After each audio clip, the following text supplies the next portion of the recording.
Good morning. I'm David Weaver. I'm the CEO for the South Plains Food Bank, and I'd like to thank everybody for coming out this morning and kind of finding out what's going on with response to Hurricane Harvey in our area. We've got several. I was telling Christy Martinez yesterday that this is both a press conference and sort of a networking opportunity. Because we have representatives from different organizations here who are going to have a chance to talk about what their organization is doing in response to Harvey. But before we get started, I just want to say thank you. We have some special guests here from Senator Cruz's office, Mary Whistler.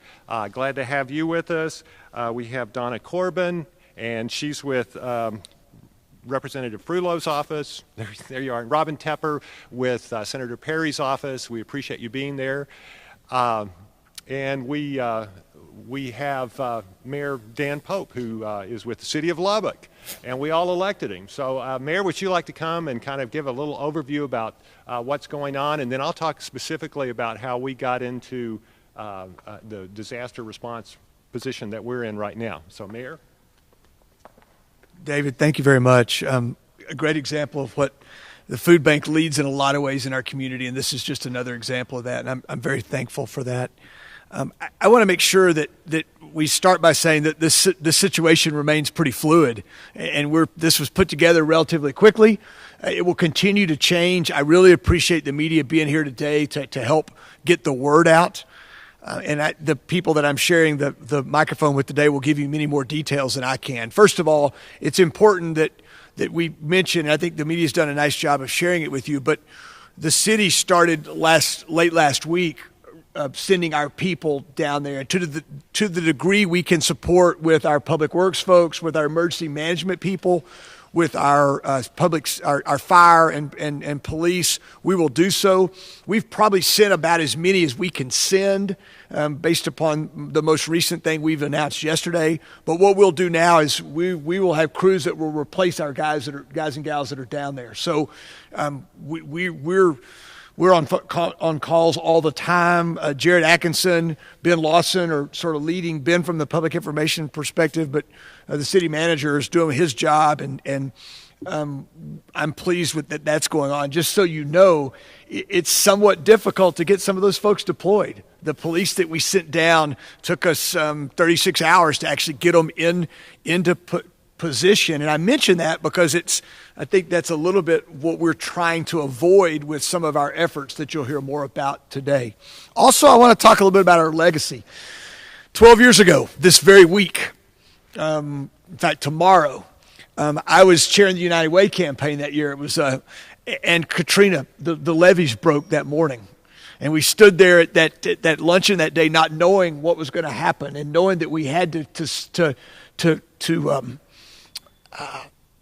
reach out and serve, our fellow man. And I'm so proud of what we did then. We raised $1 million, over $1 million that we sent to New Orleans before we started our United Way campaign. And then we had the biggest United Way campaign we'd ever had. This is a community. It's not an I community. It's a we community. And I like to talk about that. And I want to remind people that that's who we are, and that's why we stand up, and that's why my phone has been bombed in the last 24 hours with people that want to make a difference. And we've got Texas Tech here today, we've got some of our ag folks today here, we've got media well represented, our elected officials have been involved in this. We're very thankful for all of that. So, the effort today is about how we efficiently and effectively support our neighbors in South Texas. We've got churches, businesses, organizations, individuals that have supported this or they're started and working, and I'm blown away and humbled by that.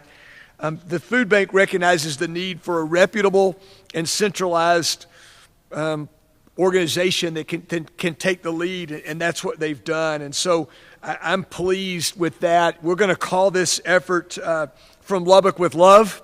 That'll be the tag, and we want people to everybody to come underneath that, if they will.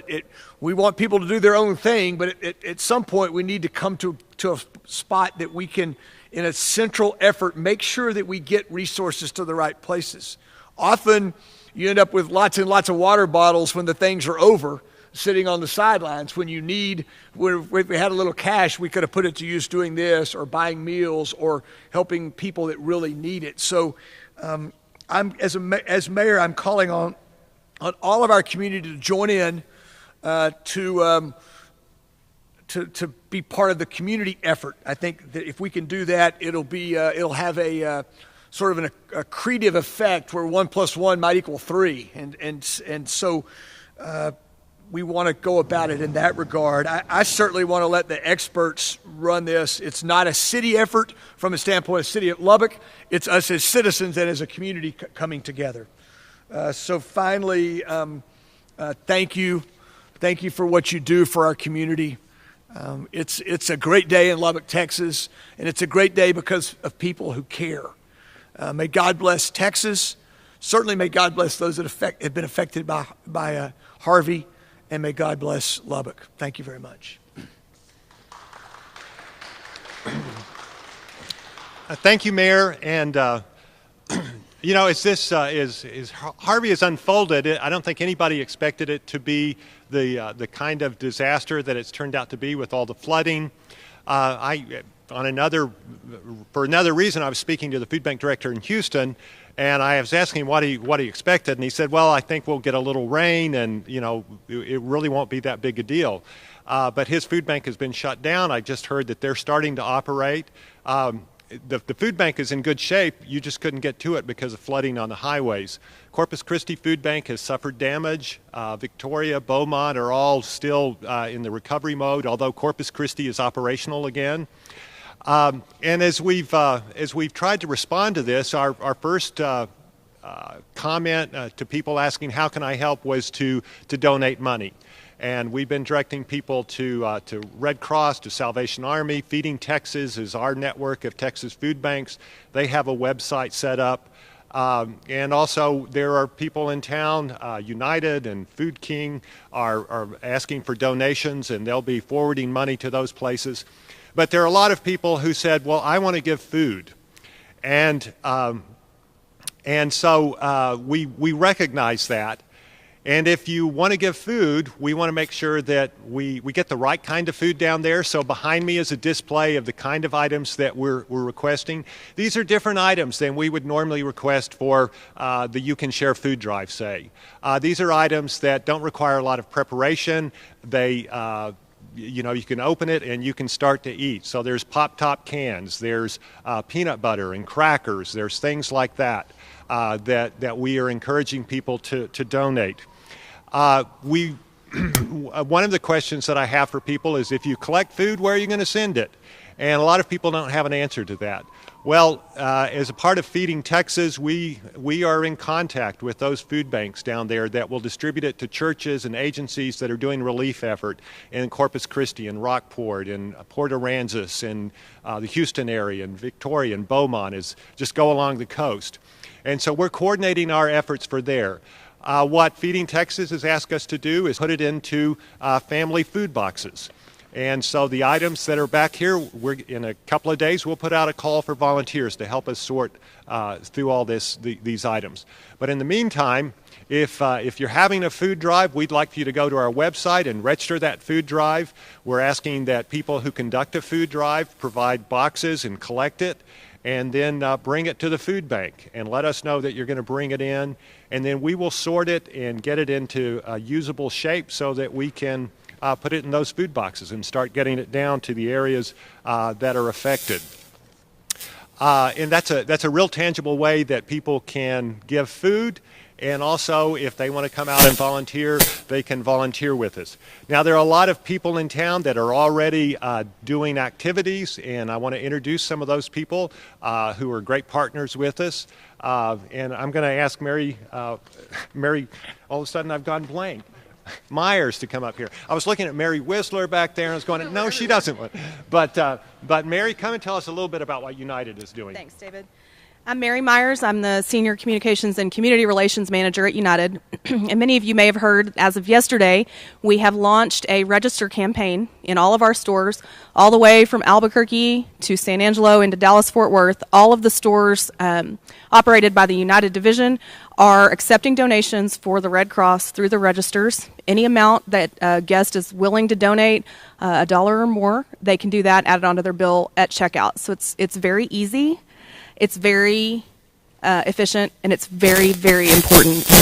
We live in an incredibly generous area. We've seen this time and time again. One of the things about Lubbock, Texas, is the spirit of the people and the willingness to come together and work to a common goal that is so much bigger than any one of us. So we've been advised, of course, that money is the single biggest way somebody can help. As the floodwaters begin to recede, millions of people are going to come home or go back to their business and assess damage that they've never seen before. At that time, the Red Cross, who has already got feet on the ground, will be able to use cash donations to most effectively provide relief. We don't know yet if it will be pallets and pallets of bottled water or feminine hygiene products. I've heard that's a huge need. So diapers, who knows? We don't know yet. So the cash campaign is simply so that the Red Cross on the ground has the flexibility to access whatever supplies or resources are deemed most necessary when they know what they need. So that option is available. It's already up and running. It's there. But to David's point, we have had an incredible outpouring of people wanting to do something. And so I know there's a number of drives underway. We've got folks that went down. I know of a few people from Lubbock that have a boat, and they went down and they've been just doing rescue. So, we want to be really careful not to compound the problem.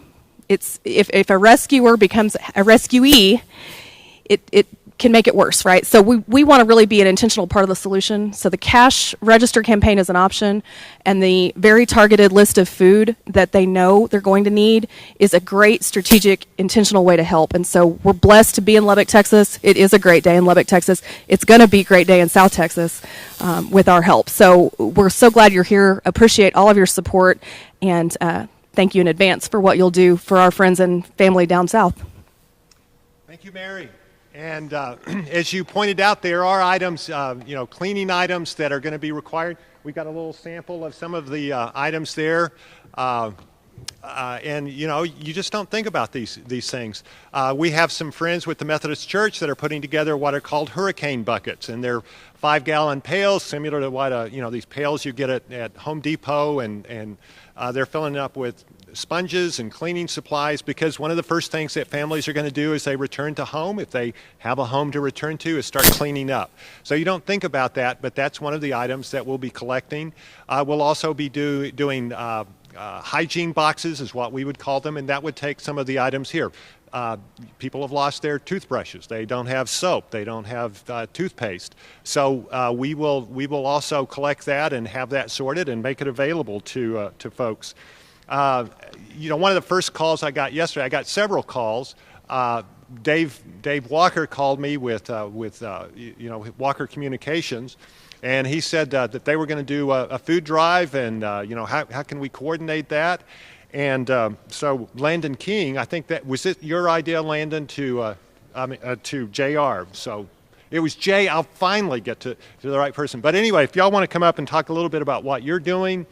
And I got to go on their radio station this morning, and maybe they've calmed down since then. I don't know. But come on and tell us a little bit about what you're doing. Well, we're pretty used to being ridiculous for a living, so this will be interesting for us. One of the things I would just like to say is that I like how independently over the course of the past few days people have come up with a great idea all on their own. How can we help?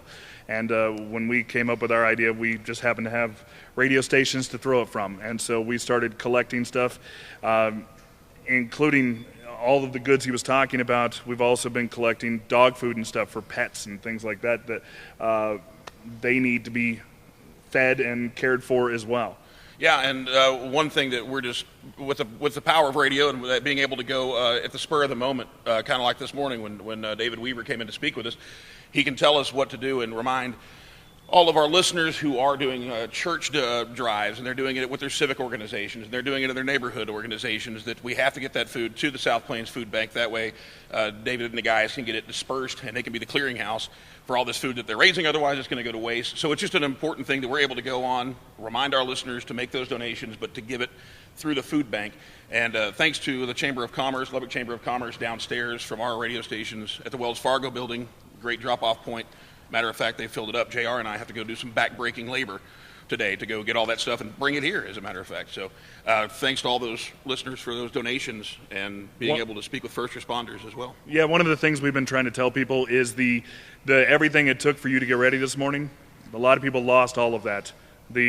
From the toothbrush to everything, to maybe just the weird beard oil. I lost all of that I was in that flood, and that stuff is stuff that people need to feel like people. So. Yeah, and one other thing that we did want to mention, we're fortunate to have a lot of first responders as listeners who have called us that are going down there. She mentioned the boats. We have a lot of listeners who are loading up their boats and heading down to go help out. And one of the things that they mentioned, one of the reasons we're able to help with things like this is because they said we need chainsaws, we need chains, we need just saws in general, work gloves and stuff like that.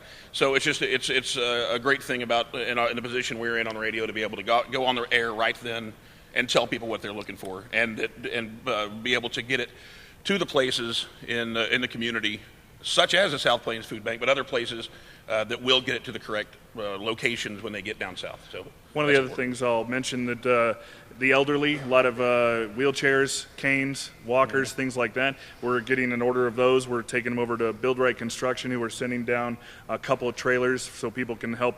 Their guys actually can help with the damage, getting all the garbage out and things like that. So they're trying to help with that as well. So. Yeah, and I think that's really about it. But the elderly thing, I think that was one of the biggest things that we heard from our first responder contact who's down there, that things like Oragel, like you said, wheelchairs, canes, walkers, that's some of the stuff they're really, really looking for at this moment, because those people lost those things or evacuated quickly and just didn't take them with them. Right. So there you go. All right. Thank you. Thank you. And y'all are going to be at Nick's tomorrow? Yeah, I'm sorry, I forgot to mention. We're continuing our drive through Thursday night, 7 to 9 at Nick's Sports Grill and Lounge, where actually when people bring a donation in, I'm going to put them in for a drawing so they can win Jab Fest tickets, just to give people extra impetus to donate stuff. Huh? With meet and greets with Josh Abbott, yes. All right. There you go. Sounds great. Thank you. And it's good to know that if we get any chainsaws in the food drive, we'll know where to take those. And we have provided a list to everybody of items that we most need, and I think we've given that to all the media folks. If you could help us get the word out on that.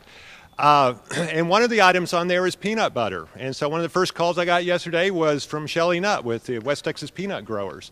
And they've been collecting peanut butter, and we love peanut butter. And that's one of the things that we want to be able to put into our food boxes. But Shelley's also been working on some projects.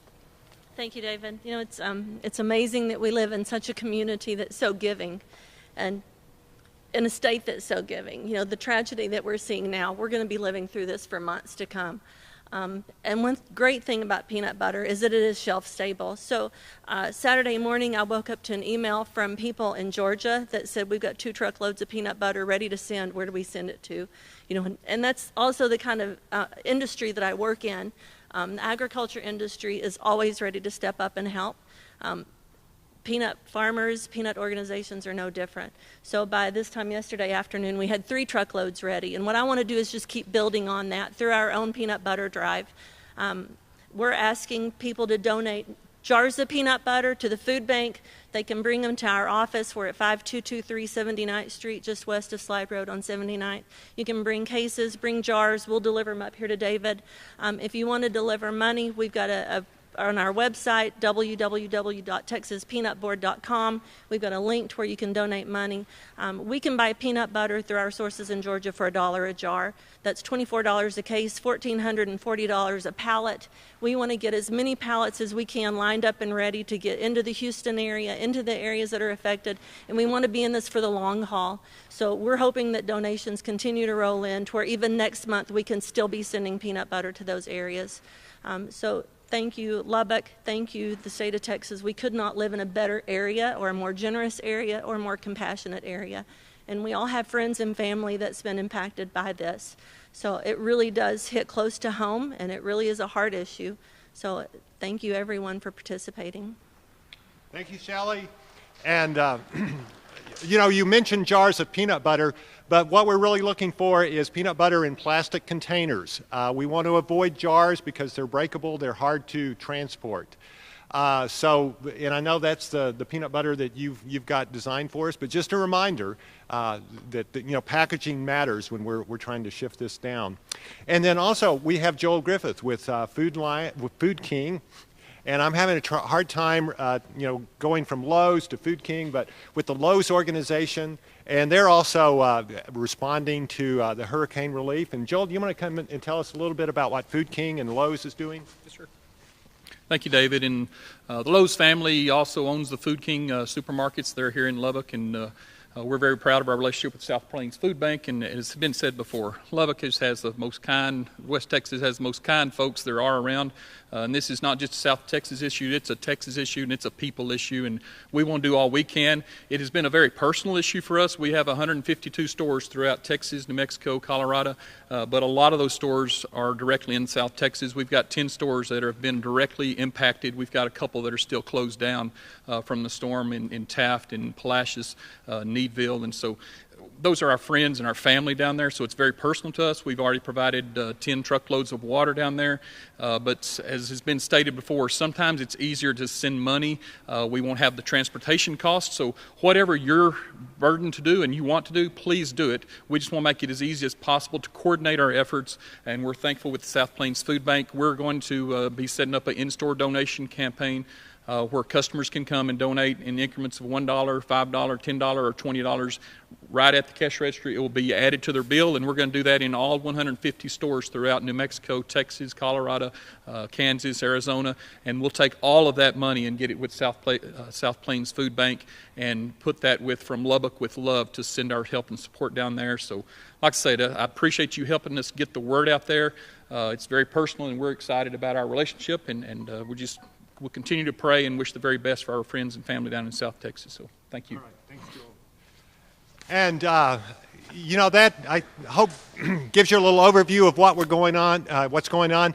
On our website, which is spfb.org, we have a big red banner at the top of the website where you can go, and it talks about how you can donate funds or how you can donate food, and has a lot of the same information that we're giving out here. I hope that our media friends and anybody who has a website will put a link to that, so if people want to know how they can help and the items that we need, they can go to those links. Also, Chris Cook with Texas Tech University is here. I don't think you had anything you wanted to say, but I know Texas Tech is also responding and getting items together. The athletic program is going to be collecting some food that they'll be sending down to the University of Houston, and I think that's a pretty cool way of doing that. You know, I just want to say thank you for being here, and appreciate Lubbock coming together. I always tell people that Lubbock has the best people in the world, the most generous, the most caring, the most compassionate, and we take care of our neighbors. It's just right now our neighbors are down in South Texas as well.